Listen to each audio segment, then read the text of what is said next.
The year 2020 has been most challenging for the whole of humanity as a result of havoc wreaked by the coronavirus on lives, livelihoods, global and national economies, governance structure, health, social welfare, and other systems.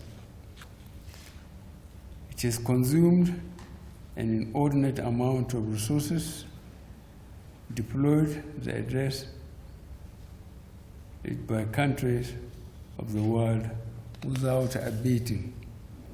Sadly, the coronavirus pandemic has also taken the keep-taking precious lives of our loved ones, leaving several homes, families, and associates to mourn.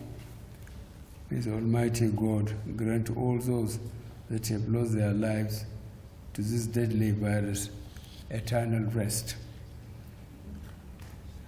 Over the last 9 months, I received a total of 8 interim reports along with 1 midterm report, apprising me progressively of developments on the corona pandemic from the Presidential Task Force.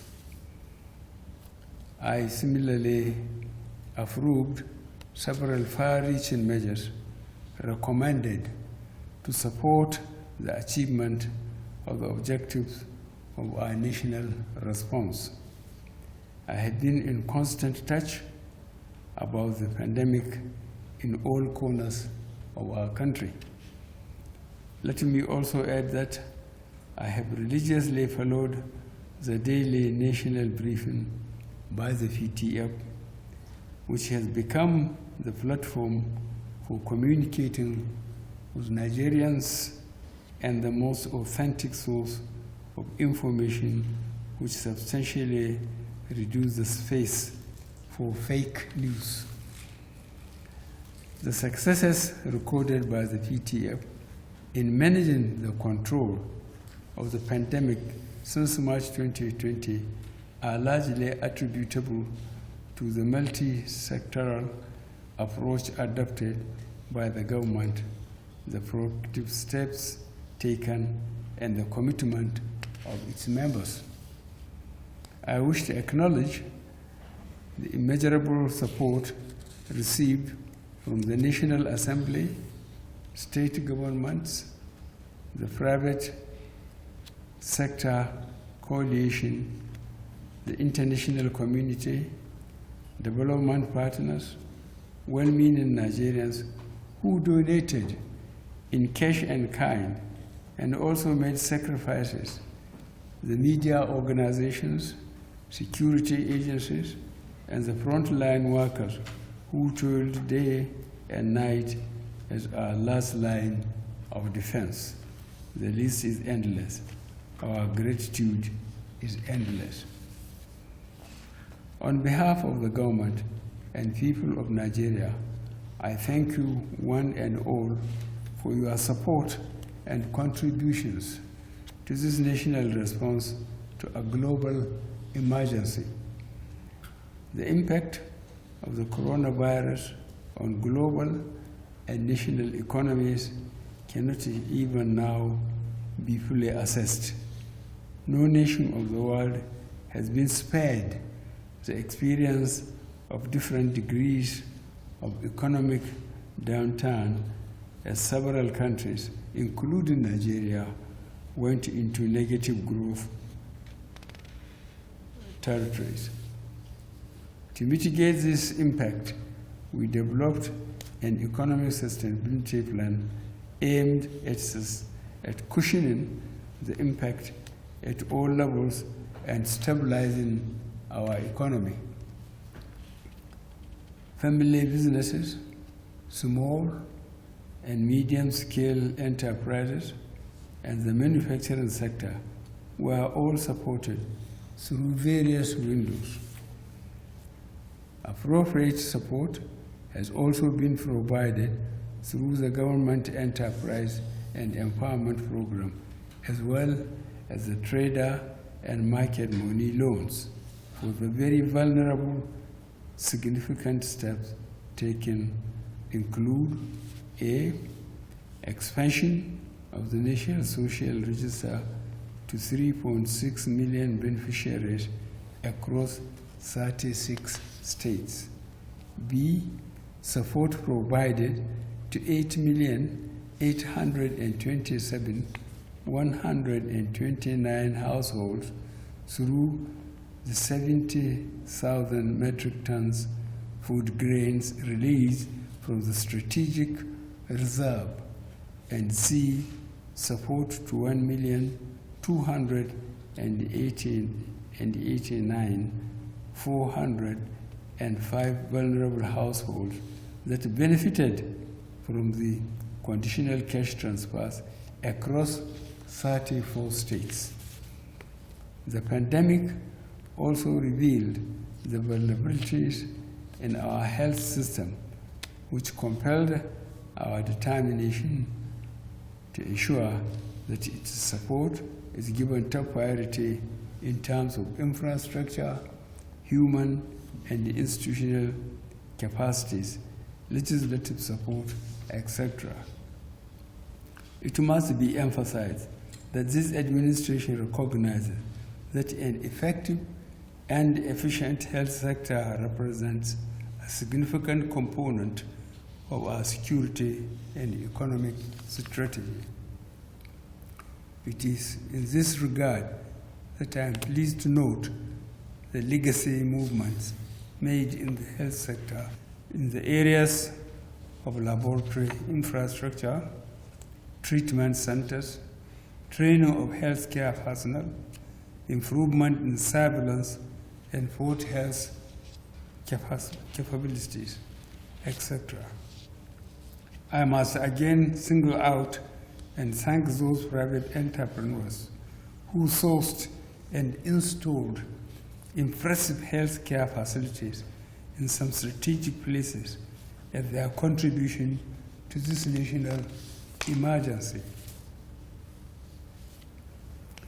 There is still more work to be done in the health sector to help us cater for our citizens and minimize the drain on our foreign exchange and train manpower through medical tourism. For Nigeria to enjoy a lasting legacy from the huge investment in the health sector, a comprehensive health sector reform that will achieve the following, among others, must be instituted.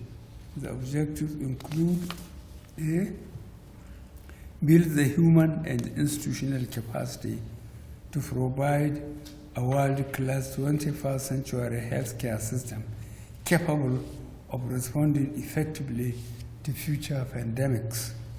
B, develop a viable strategy for our primary and tertiary healthcare system. C, realign institutional mandates and functions within the health sector for effectiveness and efficiency. D, distinguish policy and coordination for implementation responsibilities. And E, strengthen the statutory and regulatory capacities within the health sector. Recent reports reaching me indicate that Nigeria is now facing a rise in confirmed coronavirus cases nationwide, which is similar to the second wave of infections occurring in other countries across the world. New epicenters have been identified, and the nation cannot afford to lose the gains of the last 9 months. I have critically evaluated the situation and remain convinced that urgent measures have to be taken to hold the spread and the attendant fatalities. Closely associated with the foregoing is the need to speedily and strategically access and administer the coronavirus vaccine in a safe, effective, and timely manner. This is an important obligation that we owe Nigerians as we go into the year 2021, and it must be carried out through an efficient machinery. Accordingly, I have authorized the following measures for implementation. A, the extension of the mandate of the PTF for a further period till the end of March 2021, bearing in mind the new surge in the number of cases and the bid for vaccines. B, that the PTF should coordinate the process for planning and the strategy for assessing, delivery, and administration of the vaccines using the existing health structures that have worked in the past in vaccine administration.